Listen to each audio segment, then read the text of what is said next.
Lecture number 6 है। इस lecture के अंदर हम 9th क्लास के चैप्टर नंबर 1 की एक्सरसाइज 1.4 को सोल्व करेंगे। लेक्चर को स्टार्ट करते हैं। तो ये रहा हमारे पास क्वेश्चन नंबर 1 ऑफ एक्सरसाइज 1.4। अब इस क्वेश्चन नंबर 1 की स्टेटमेंट क्या है हमारे पास, वो कहता है which of the following matrices is comfortable for multiplication. यानी कि हमारे पास अभी दो मैट्रिसेस दिए गए हैं, हमने बताना है कि ये दोनों मैट्रिसेस आपस में एक दूसरे से मल्टीप्लिकेशन कर सकते हैं या नहीं कर सकते। यानी कि इस मैट्रिक्स को हम क्या इस मैट्रिक्स से मल्टीप्लाई कर सकते हैं या नहीं कर सकते। अब दो मैट्रिसेस को आपस में मल्टीप्लाई करने के लिए एक कंडीशन होती है। अगर वो दोनों मैट्रिसेस उस कंडीशन को सेटिस्फाई करते हैं तो हम कहते हैं कि ये दोनों मैट्रिसेस एक दूसरे से मल्टीप्लाई हो सकते हैं। तो अब हम कंडीशन की तरफ चलते हैं।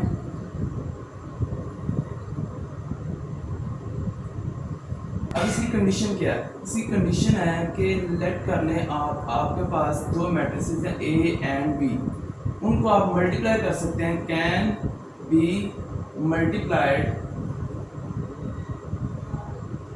उनको हम आपस में मल्टीप्लाई कर सकते हैं इफ अगर number of columns of A is equal to number of rows of B। आप दो मैट्रिसेस A एंड B को उस वक्त मल्टीप्लाई कर सकते हैं अगर A मैट्रिक्स के जो नंबर ऑफ कॉलम्स हैं और B मैट्रिक्स के जो नंबर ऑफ रोज हैं वो दोनों एक दूसरे के इक्वल हों। अगर ये कंडीशन सेटिस्फाई होती है तो हम कहते हैं कि ए और बी को हम मल्टीप्लाई कर सकते हैं। एग्जांपल से समझते हैं। ए हमारे पास मैट्रिक्स है 1 2 3 4 और बी मैट्रिक्स है हमारे पास 1 2। अब ये दोनों मैट्रिक्स हम देख रहे हैं, इन दोनों मैट्रिक्स को हमने अगर मल्टीप्लाई करना है तो हमें देखना पड़ेगा ये जो ए मैट्रिक्स है इसकी नंबर ऑफ कॉलम्स कितनी है। तो इसकी नंबर ऑफ कॉलम्स गिन लेते हैं 1 2। तो इसकी जो नंबर ऑफ कॉलम्स हैं वो 2 है और जो बी है इसकी नंबर ऑफ रोज देखेंगे तो ये फर्स्ट रो 1 वाली और ये 2 वाली सेकंड रो। तो इसकी जो नंबर ऑफ रोज है वो कितनी है 2।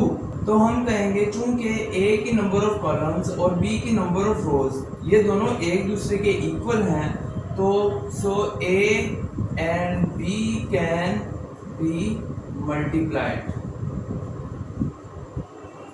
कितना इजी है। कंडीशन क्या है, ए और बी को हमने मल्टीप्लाई करवाना है और उसकी जो कंडीशन है वो ये है कि ए की नंबर ऑफ कॉलम्स और बी की नंबर ऑफ रोज ये दोनों एक दूसरे के इक्वल हो जाएं तो हम कहेंगे A and B can be multiplied. तो अब हमें कंडीशन की समझ आ गई है कि किस वक्त हम दो मैट्रिसेस को आपस में मल्टीप्लाई कर सकते हैं। अब इस कंडीशन की मदद से हम क्वेश्चन नंबर 1 के जो पार्ट्स हैं उनको सोल्व करेंगे। अब इसके फर्स्ट पार्ट की तरफ चलते हैं। इसके फर्स्ट पार्ट में हमें दो मैट्रिसेस दिए गए हैं और उसने पूछा है कि इन मैट्रिसेस को हम आपस में मल्टीप्लाई कर सकते हैं या नहीं कर सकते। तो हमने इन दोनों मैट्रिसेस पे देखना है क्या ये वाली कंडीशन सेटिस्फाई हो रही है, यानी कि फर्स्ट मैट्रिक्स के जो नंबर ऑफ कॉलम्स हैं और सेकंड मैट्रिक्स के जो नंबर ऑफ रोज हैं क्या वो आपस में एक दूसरे के इक्वल हैं। अगर वो दोनों एक दूसरे के इक्वल होंगे तो हम उनको आपस में मल्टीप्लाई कर देंगे। तो इसकी सोल्यूशन की तरफ चलते हैं। बल्कि सोल्यूशंस पे जाने से पहले मैं आपको इस क्वेश्चन की नेचर बता देता हूँ। ये जो क्वेश्चंस हैं ये क्वेश्चंस हमारे पास एमसीक्यूज में पूछे जाने वाले क्वेश्चंस हैं। यानी हमारे पास इस तरह से 4 मैट्रिसेस दिए जाएंगे और हमसे पूछा जाएगा कि इनमें से कौन से मैट्रिसेस हैं जो आप एक दूसरे से मल्टीप्लाई हो सकते हैं। तो हमने देखना है कि कौन से मैट्रिसेस हैं जिन पे ये वाली कंडीशन सेटिस्फाई हो रही है। जिन मैट्रिसेस पे ये वाली कंडीशन सेटिस्फाई होगी उन मैट्रिसेस के ऊपर हम बबल को फिल कर देंगे कि ये वाले मैट्रिसेस आपस में एक दूसरे से मल्टीप्लाई हो सकते हैं। तो वो कंडीशन हम उनके ऊपर इस्तेमाल करते हैं। सॉल्यूशन की तरफ चलते हैं। तो हम लिखेंगे number of columns of first matrix. तो number of columns of first matrix, कितने number of columns, first column second column, तो वो कितने हैं 2। अब इसकी नंबर ऑफ रोज देख लेते हैं वो कितनी है 2। तो हम लिखेंगे number of rose of second matrix. वो कितनी है 2। हम लिखेंगे एज 2 इक्वल्स टू, चूंकि 2 के इक्वल होता है, सो प्रोडक्ट इज पॉसिबल। या फिर प्रोडक्ट लिखते हैं या फिर मल्टीप्लिकेशन लिखते हैं, एक ही बात है। तो हम कहेंगे चूंकि 2 इक्वल्स टू 2 है, यानी कि number of columns of first matrix and number of rose of second matrix, ये दोनों आपस में एक दूसरे के इक्वल है। सो इन दोनों का जो प्रोडक्ट है, यानी इन दोनों की जो मल्टीप्लिकेशन है, वो पॉसिबल है। ठीक है, सेम इसी तरह से क्वेश्चन नंबर 2 है हमारे पास। हम इसकी भी नंबर ऑफ कॉलम्स देख लेते हैं, कितनी है 2, और इसकी नंबर ऑफ रोज कितनी है, वो भी 2। चूंकि इसकी नंबर ऑफ कॉलम्स और इसकी नंबर ऑफ रोज दोनों एक दूसरे के इक्वल हैं, तो हम लिखेंगे प्रोडक्ट इज पॉसिबल। आपने क्वेश्चन अगर सब्जेक्टिव में आ जाए, वैसे तो ये सब्जेक्टिव में आने वाला क्वेश्चन नहीं है, लेकिन अगर ये आ जाए तो आपने सेम इसी तरह से इसका सोल्यूशन लिखना है। ये अब मैं आपको रफ तरीके से बता रहा हूँ, ठीक है। लेकिन जब आपने इनका सोल्यूशन लिखना है तो आपने सेम इसी पैटर्न से इसका सोल्यूशन लिखना है। अभी हमारे पास क्वेश्चन नंबर 3 है, इस क्वेश्चन नंबर 3 को भी सेम इसी तरह से हम देख लेते हैं। इसकी नंबर ऑफ कॉलम्स कितनी है 2, इसकी नंबर ऑफ रोज कितनी है, सॉरी इसकी नंबर ऑफ कॉलम्स 1 है और इसकी नंबर ऑफ रोज कितनी है 2। तो हमने चूंकि देखा इसकी नंबर ऑफ कॉलम्स और इसकी नंबर ऑफ रोज एक दूसरे के इक्वल नहीं है, तो हम लिखेंगे so product is not possible. अब इसके बाद हम क्वेश्चन नंबर 4 की तरफ चलते हैं। क्वेश्चन नंबर 4 में देखें, फर्स्ट मैट्रिक्स की नंबर ऑफ कॉलम्स कितनी है 2 है, तो हम लिखेंगे इसकी नंबर ऑफ कॉलम्स 2 है, और इसकी नंबर ऑफ रोज कितनी है, इसकी नंबर ऑफ रोज भी 2 है। और चूंकि 2 इक्वल्स टू 2 होता है, यानी number of columns of first matrix and number of rose of second matrix एक दूसरे के इक्वल हैं, हम लिखेंगे सो मल्टीप्लिकेशन इज पॉसिबल, या फिर प्रोडक्ट इज पॉसिबल, जिस तरह से यहाँ पे प्रोडक्ट लिखा है। इसी तरह से इसको भी देख लेते हैं। इसकी नंबर ऑफ कॉलम्स 3 और इसकी नंबर ऑफ रोज 3, और हम लिखेंगे चूंकि number of columns of first matrix and number of rose of second matrix एक दूसरे के इक्वल हैं, सो प्रोडक्ट इज पॉसिबल। ये था हमारे पास क्वेश्चन नंबर 1, जिसके अंदर हमने मल्टीप्लिकेशन की कंडीशन को समझा। अब हम क्वेश्चन नंबर 2 की तरफ चलेंगे। अब क्वेश्चन नंबर 1 में हमने कंडीशन के बारे में पढ़ा था कि हम दो मैट्रिसेस को किस वक्त एक दूसरे से मल्टीप्लाई कर सकते हैं। यानी कि फर्स्ट क्वेश्चन ने हमें बता दिया कि दो मैट्रिसेस किस वक्त मल्टीप्लाई हो रहे हैं, यानी कि वो कंडीशन बता दी गई है जिस कंडीशन के तहत हम दो मैट्रिसेस को एक दूसरे से मल्टीप्लाई कर सकते हैं। अब हमने क्वेश्चन नंबर 2 जो है वो बताएगा कि अगर कंडीशन सेटिस्फाई हो जाए, यानी कि ये दो मैट्रिसेस हैं, इनके ऊपर कंडीशन सेटिस्फाई होगी है कि ये दोनों एक दूसरे से मल्टीप्लाई हो सकते हैं, तो हम इन दोनों को किस तरह से एक दूसरे से मल्टीप्लाई कर सकते हैं, वो हम क्वेश्चन नंबर 2 के अंदर देखेंगे। यानी क्वेश्चन नंबर 2 के अंदर हम देखेंगे वो मेथड, जिस मेथड के जरिए हम दो मैट्रिसेस को एक दूसरे से मल्टीप्लाई कर सकते हैं। इसको हम एग्जांपल के जरिए समझेंगे। अब देखें हमारे पास दो मैट्रिसेस हैं, एक ए मैट्रिक्स है, ठीक है, और एक बी मैट्रिक्स है।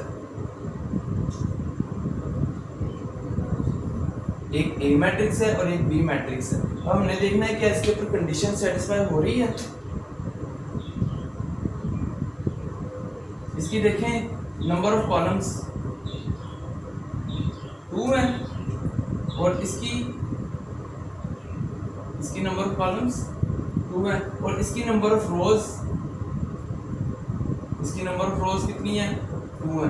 तो चूंकि 2 इक्वल्स टू 2 कंडीशन सेटिस्फाई होगी, यानी हम इन दोनों मैट्रिसेस को एक दूसरे से मल्टीप्लाई कर सकते हैं। अब इसका मेथड क्या होगा, यानी इन दोनों मैट्रिसेस को हम किस तरह मल्टीप्लाई करेंगे, तो वो देख लेते हैं। इसका मेथड ये है कि ए और बी को हमने इस तरह एक दूसरे के साथ लिखना है,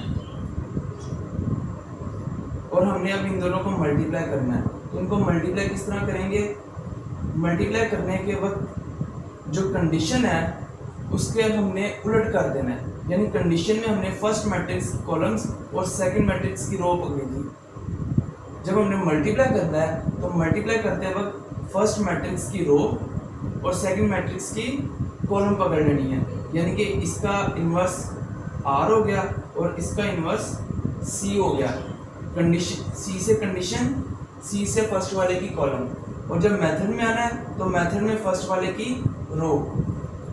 तो किस तरह से मल्टीप्लाई करना है? मल्टीप्लाई हमने इस तरह से करना है कि हमने फर्स्ट मैट्रिक्स की रो पकड़नी है और सेकंड मैट्रिक्स की कॉलम पकड़नी है, और इनकी जो टर्म्स हैं उनको एक दूसरे से मल्टीप्लाई कर देना है, यानी इनकी कोरस्पॉन्डिंग टर्म्स जो हैं उनको एक दूसरे से मल्टीप्लाई कर देना है।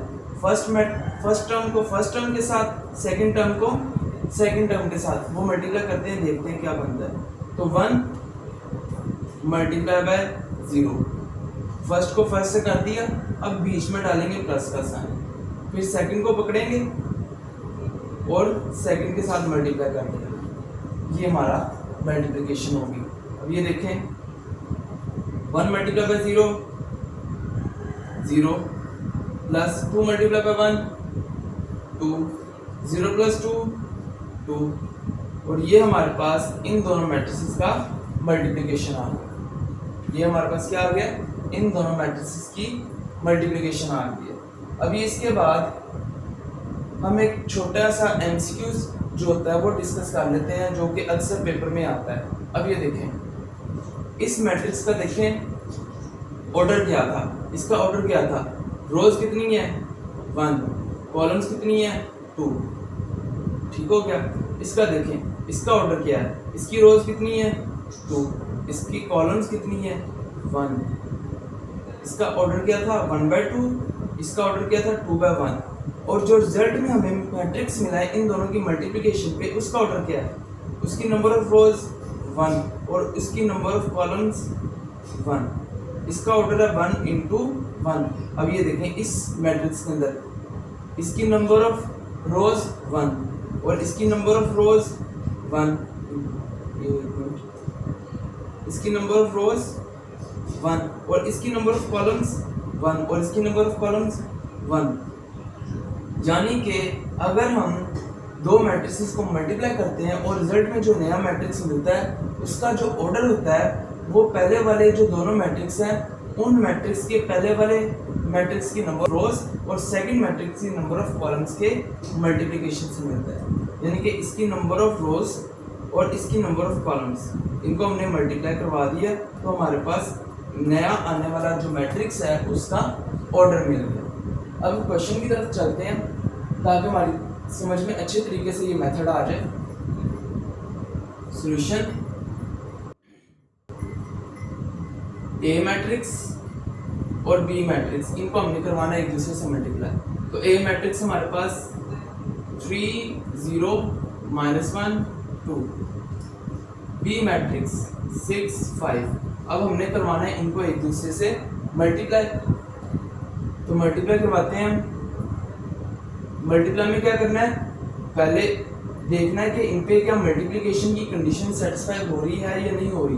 तो देखें, इसकी नंबर ऑफ कॉलम्स 2, ये रफ में हमने ये ज़हन में कर लेना है। इसकी नंबर ऑफ कॉलम्स 2, इसकी नंबर ऑफ रोज 2, तो ये दोनों एक दूसरे से मल्टीप्लाई हो सकते हैं, कंडीशन सेटिस्फाई हो गई है।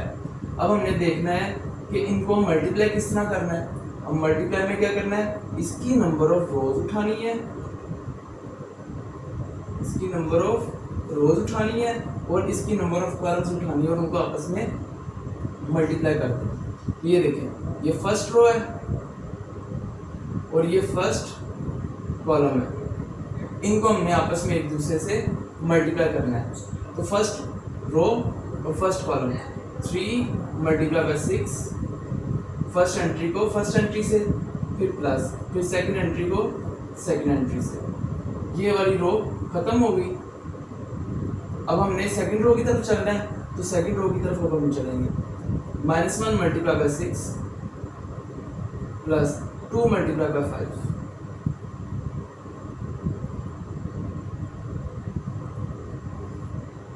अब सिंपली इसको सोल्व कर लेते हैं। 3 6 18, 0 multiply by 5 0, -1 multiply by 6 -6, 2 multiply by 5 10। अब इसके बाद इनको प्लस कर लेते हैं। 18 + 0 18, -6 + 10 4, और ये हमारे पास इसका फाइनल आंसर। अब इसके क्वेश्चन नंबर 2 की तरफ चलते हैं। ये देखें, इसका क्वेश्चन नंबर 2 जो है उसमें इसके साथ एक फिक्रा लिख दिया, इफ पॉसिबल, यानी कि बी और ए को आपने मल्टीप्लाई करवाना है। अगर ये मल्टीप्लाई हो सकते हैं तो, अगर ये मल्टीप्लाई हो सकते हैं तो का मतलब है कि इन पे अगर वो कंडीशन सेटिस्फाई होती है तो आप मल्टीप्लाई करवाएं, अगर वो कंडीशन सेटिस्फाई नहीं होती तो आपने इनको मल्टीप्लाई नहीं करना। तो हम यहाँ पे लिख देते हैं बी सोल्यूशन बी ए। पी क्या हमारे पास 6 5, ए क्या हमारे पास, ए हमारे पास 3 0 -1 2। अब यहाँ पे देखो, बल्कि इनको इस तरह नहीं, पहले इनको सिंपल लिख लेते हैं जिस तरह से हमें क्वेश्चन में दिए गए हैं। बी हमारे पास क्या है, बी हमारे पास 6 5 और ए हमारे पास 3 0 -1 2, इस तरह से, ठीक है। अब ये देखिए, इसकी नंबर ऑफ कॉलम्स देखते हैं। Number of columns of B वो कितनी है 1, और ये जो ए है इसकी नंबर ऑफ रोज देख लेते हैं। नंबर ऑफ रोज ऑफ ए वो कितनी है 1 2। तो चूंकि 1 जो है वो 2 के इक्वल नहीं है, so B A product is not possible. तो ये था हमारे पास क्वेश्चन नंबर 2। इस वीडियो के अंदर हमने क्वेश्चन नंबर 1 और क्वेश्चन नंबर 2 को सॉल्व किया, जो कि एक्सरसाइज 1.4 की थी। होपफुली आपको अच्छे तरीके से समझ आया होगा, आपको कंडीशन का भी पता चल गया होगा कि हम ए और बी मैट्रिक्स को किस वक्त एक दूसरे से मल्टीप्लाई कर सकते हैं, और जब उन दोनों मैट्रिक्स पे कंडीशन सेटिस्फाई हो जाती है तो उन दोनों मैट्रिक्स को मल्टीप्लाई करने का जो मेथड है वो क्या है, वो भी हमें अच्छी तरीके से समझ आ गया। और कंडीशन और मेथड की मदद से हमने क्वेश्चन नंबर 2 को भी सॉल्व किया। इन पे देखा कि कंडीशन सेटिस्फाई हो रही है, और उसके बाद हमने उनको उस मेथड की मदद से मल्टीप्लाई भी कर दिया। अब बाकी के जो रिमेनिंग क्वेश्चन हैं हम वो नेक्स्ट वीडियो में करेंगे। बहुत बहुत शुक्रिया, अल्लाह हाफ़िज़।